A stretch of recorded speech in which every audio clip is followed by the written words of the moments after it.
कल्याणक। जैन धर्म में कल्याणक शब्द का बार बार प्रयोग होता है। यह कल्याणक क्या होते हैं, यह कल्याणक किनके होते हैं, इनका क्या मतलब है, आज की वीडियो में हम कल्याणकों के बारे में जानेंगे। चैनल पर यदि नए हैं तो चैनल को सब्सक्राइब कर दीजिए। कल्याणक तीर्थंकरों के जीवन में होने वाले 5 विशेष अवसरों पर देवताओं के द्वारा आकर जो उत्सव मनाए जाते हैं उन्हें कल्याणक कहते हैं। ये कल्याणक 5 होते हैं। यहाँ विशेष ध्यान देने योग्य बात है कि कल्याणक केवल तीर्थंकरों के ही होते हैं, सामान्य केवलियों के नहीं। ये 5 कल्याणक हैं: गर्भ कल्याणक, जन्म कल्याणक, तप कल्याणक, ज्ञान कल्याणक और मोक्ष कल्याणक। आइए इन कल्याणकों को विस्तार से जानते हैं। पहला, गर्भ कल्याणक।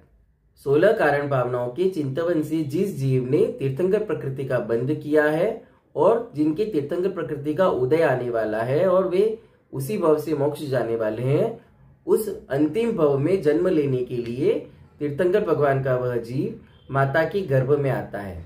तो माता के गर्भ में आने के 6 महीने पहले से सौधर्म इंद्र अवधि ज्ञान से जान लेता है कि अमुक माता के गर्भ में यह तीर्थंकर बालक का जीव आने वाला है। तो वह उस नगरी में 6 माह पूर्व से ही रत्नों की वर्षा शुरू कर देता है और इसके बाद 56 कुमारियां और अष्टदिक कुमारियां इंद्र की आज्ञा से माता की सेवा करती हैं। तीर्थंकर भगवान की माता 16 प्रकार के शुभ स्वप्न देखती हैं और अपने पति को बताती हैं कि किस प्रकार उन्होंने 16 प्रकार के स्वप्न देखे हैं। उनके पति उन्हें बताते हैं कि किस प्रकार एक महान व्यक्तित्व हमारे घर में जन्म लेने वाले हैं। इसके बाद तीर्थंकर भगवान का जीव माता के गर्भ में आता है। सौधर्म इंद्र देवी देवता आकर माता पिता का सम्मान करते हैं। इस प्रकार गर्भ कल्याणक मनाया जाता है। दूसरा, जन्म कल्याणक। जन्म कल्याणक में क्या होता है, माता के गर्भ में जो जीव वृद्धिंगत हो रहा था वह 9 माह पूर्ण होने के बाद माता के गर्भ से जन्म लेता है। जैसे ही तीर्थंकर बालक का जन्म होता है, अनेक इंद्रों के आसन कंपायमान हो जाते हैं।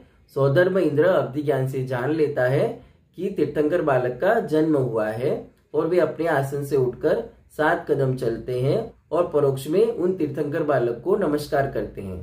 इसके बाद सौधर्म इंद्र अभियोग्य जाति के बालक नाम के देव को आज्ञा देते हैं और उस आज्ञा से वह विक्रिया रीति से ऐरावत हाथी का रूप धारण करता है।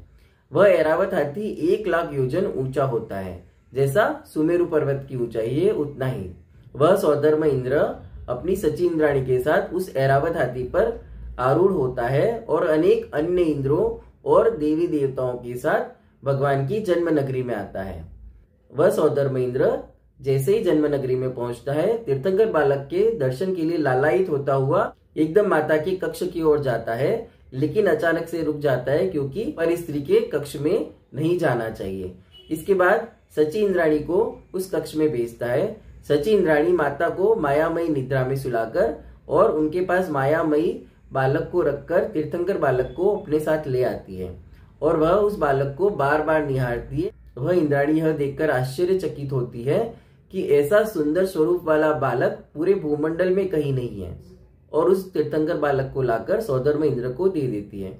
सौधर्म इंद्र भी उस बालक को बार बार देखते हैं। ऐसा स्वरूप को देखकर वे तृप्त नहीं हो पाता और वह 1008 आंखें बनाकर उस तीर्थंकर बालक के दर्शन करता है।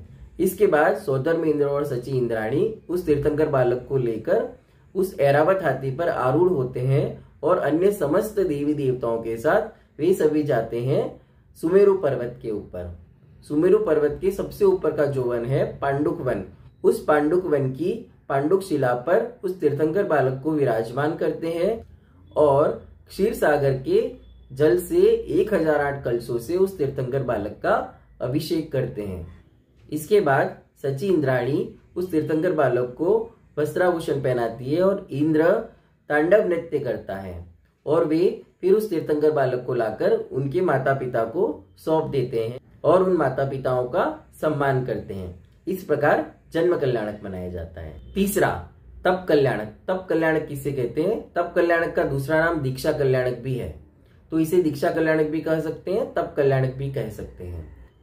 तीर्थंकर बालक जब बड़े हो जाते हैं और उन्हें कभी किसी समय पर किसी निमित्त से वैराग्य हो जाता है और वे दीक्षा के लिए आरूढ़ होते हैं।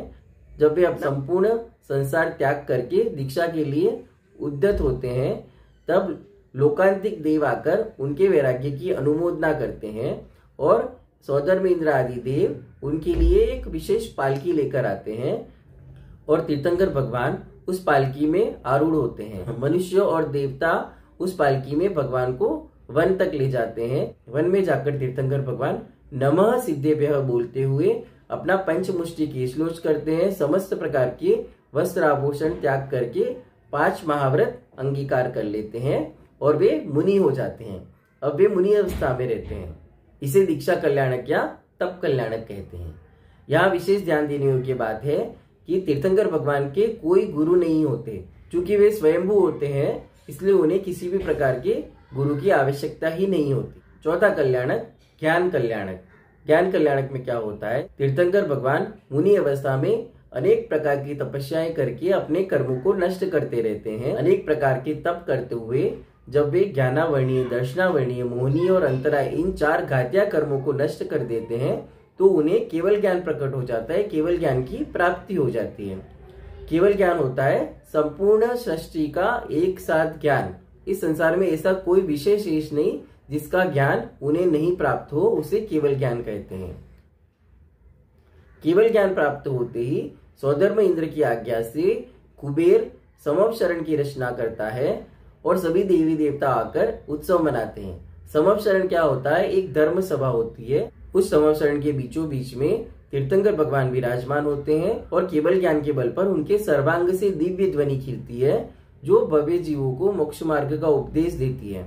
उस समवशरण में अनेक भव्य जीव आकर भगवान का उपदेश सुनते हैं। यहाँ ध्यान देने योग्य बात है कि ज्ञान कल्याणक होते ही तीर्थंकर भगवान अरिहंत अवस्था को प्राप्त हो जाते हैं, केवली अवस्था को प्राप्त हो जाते हैं। 5वां और अंतिम कल्याणक है मोक्ष कल्याणक। कल्याणक को निर्वाण कल्याणक भी कहते हैं।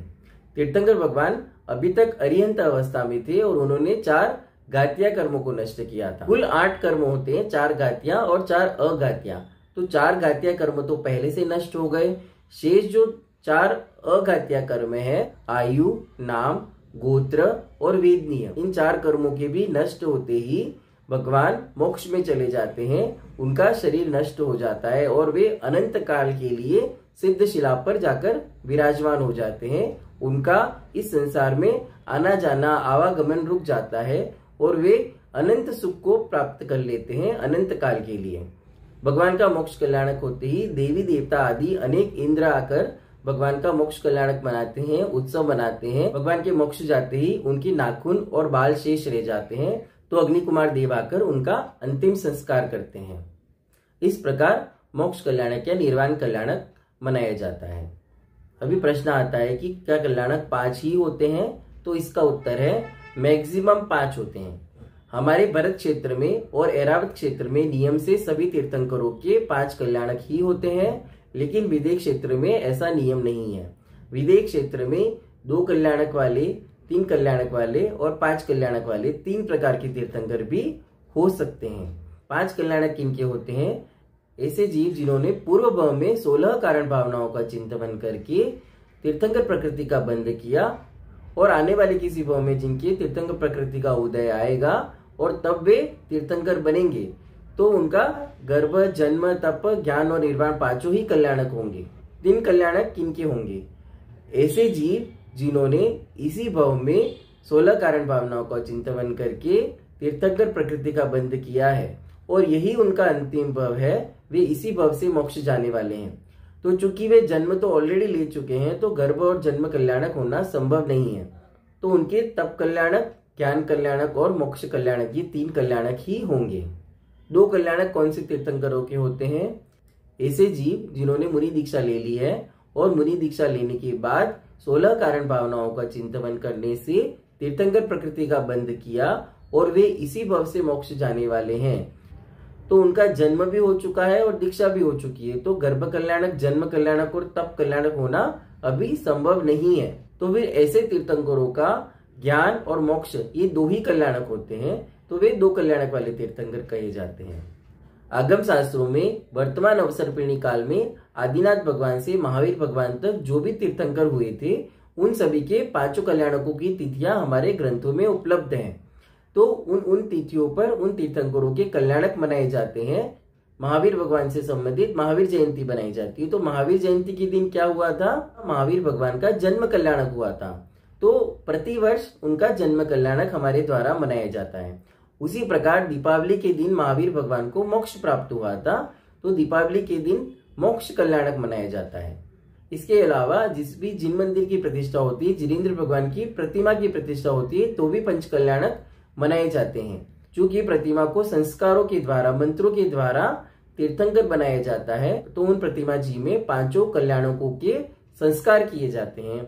इसलिए प्रतिमा या मंदिर की प्रतिष्ठा को पंच कल्याणक प्रतिष्ठा महोत्सव कहा जाता है। इस प्रकार आज के वीडियो में हमने तीर्थंकर भगवान के कल्याणकों के बारे में जाना। वीडियो पसंद आया हो तो लाइक करें, शेयर करें, कमेंट करें और चैनल को सब्सक्राइब करें। जय जिनागम, जय महावीर।